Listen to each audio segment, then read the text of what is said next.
in the financial crisis, Europe is leading the way towards a global solution. Et début septembre, le président des États-Unis et l'Europe ont donc proposé plusieurs sommets à partir de la mi-novembre qui porteront sur une nouvelle régulation, une nouvelle gouvernance mondiale. Today, Europe can propose the principles and rules that will shape a new global order. Je veux dire ma conviction que la crise appelle à la réforme des institutions européennes. La crise appelle à ce que l'Europe puisse apporter une réponse aussi puissante et aussi rapide que tel autre ensemble mondial comme les États-Unis ont pu le faire face au drame qu'a représenté la crise financière. The kind of occasion where the crisis calls into question old certainties and minds are more open to change. These are very special moments. The goal should be to devise a system of global financial governance adapted to the challenges of the 21st century.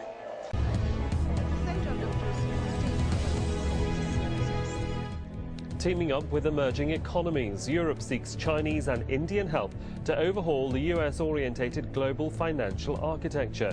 Is a new world order on the cards? And why is Europe looking east? And at what price? This is Inside Story.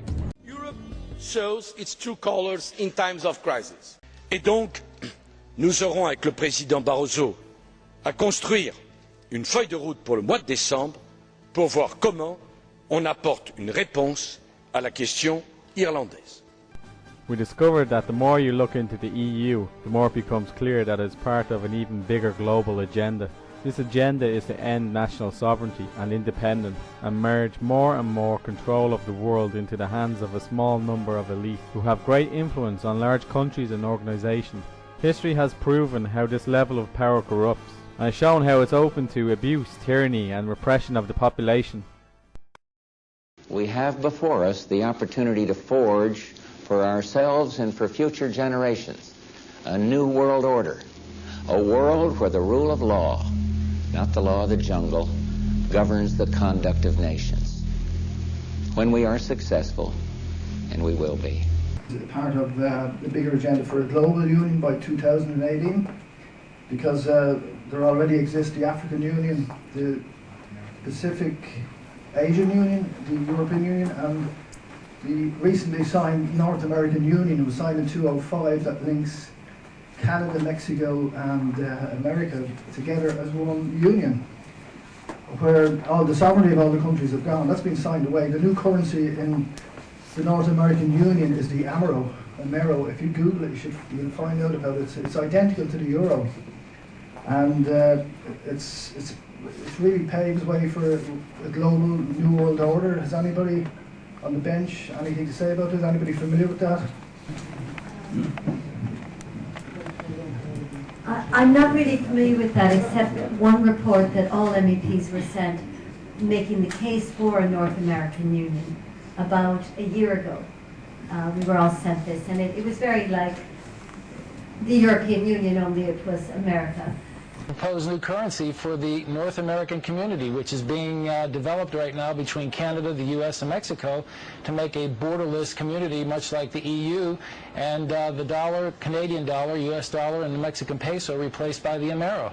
It means open borders, commerce at all cost, and by the way, without the approval of either American voters or the U.S. Congress. We have a real chance at this new world order, an order in which a credible United Nations can use its peacekeeping role to fulfill the promise and vision of the UN's founders.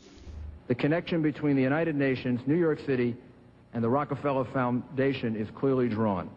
So if we could play the video, I really would appreciate your watching it. I think you're going to enjoy it very, very much.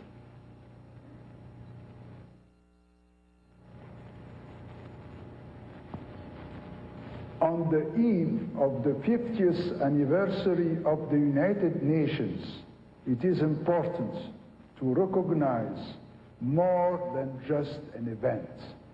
From the early history of the United Nations, the Rockefeller family embodied the idealism of those years. The gift of a site by John D. Rockefeller Jr. for a permanent world capital in New York. We were all given a big report, towards the North American Union. And who did that come from?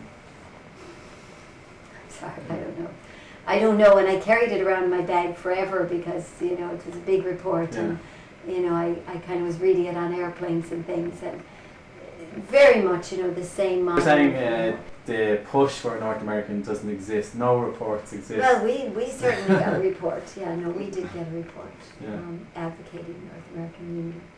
I can't tell you from who. Okay. But they obviously made 700 copies of it and got it into our our boxes. President Bush said that the New World Order was in tune, and that's what they were working for. The UN is part of that government. They're working right now very significantly for a North American Union. That's why there's a lot of people in Washington that don't care too much about our borders. They have a philosophical belief that national sovereignty is not important. It's also the reason I have made very strong suggestion that we need not be in the United Nations for our national security. And the Rockefeller family's commitment to the United Nations did not end with this exceptional gift. It continues to the present day, and it is personified by David Rockefeller, whom we honor. The World Federalist Association, or WFA, is one of the largest organizations that openly promote world government. Periodically, the WFA extends a Global Governance Award to a prominent individual pushing for the same goal. Former CBS anchorman Walter Cronkite was among the recipients of the WFA award. Thank you very much. Today we must develop federal structures on a global level to deal with world problems. We need a system of enforceable world law, a democratic federal world government. In a closed-circuit hookup, Hillary Clinton congratulated Cronkite. For decades you told us the way it is, but tonight we honor you for fighting for the way it could be. The EU treaty, it concentrates power. I'm just wondering in the future if that got into the wrong hands, what would happen? And yeah, if it gets in the wrong hands, then somebody has a lot of power. And this is the problem. We always say, but it won't. But that means you never studied history. Like, what is so different about us that never happened before? That we're so special and so trusted. I think they were more moral 100 years ago. Maybe, yeah, in fact, they maybe. But there has never been a time in history when we couldn't say never. That someone couldn't ascend to the throne, if you like, and do terrible things. And it keeps repeating through history. And the more power they have, like the saying, the more it corrupts. The globalist founders of the UN learned that moving straight into the model of global government was tactically impossible. However, gradually phasing out national independence to regional government interdependence by using international treaties has since proven to be tactically sound. Europe sees us in terms of regions. More and more policies are designed to deal with regions rather than nations. I have a quote here from the Belgian Prime Minister. He said, "We need a European defence, a European army, not just on paper, but a force generally capable of operating in the field, including beyond European borders. I'm advocating a more powerful Europe. In short, I'm advocating a United States of Europe." Yes, so that's the current Belgian Prime Minister, Guy Verhofstadt, who is a very strong federalist. So, in conclusion, ladies and gentlemen, a new world is emerging. It is a new world order